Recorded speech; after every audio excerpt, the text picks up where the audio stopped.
The verse of today is Colossians chapter 3, verse 1, which says, "Since then you have been raised with Christ, set your hearts on things above, where Christ is seated at the right hand of God." Paul's letters generally have two parts to them.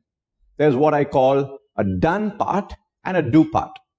The done part, which is generally the first part of his letters, usually describes to us what God has done for us in Christ.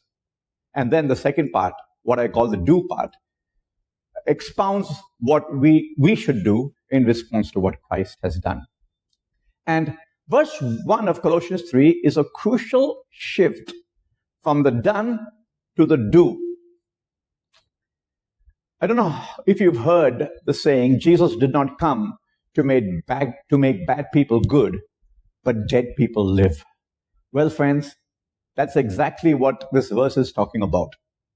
For in the New Testament, those who are in Christ are often described as being alive in Christ. And that's what Paul has in mind when he says, you have been raised with Christ. You're alive in Christ.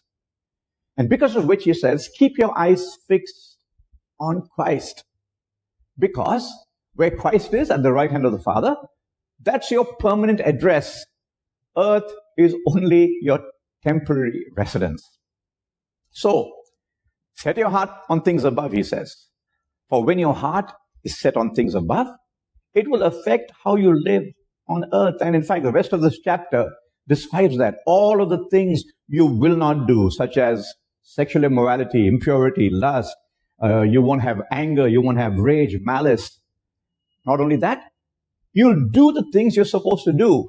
It describes it beautifully in the language of clothing. You will put on compassion, kindness, humility, etc. You'll bear with one another, forgive one another.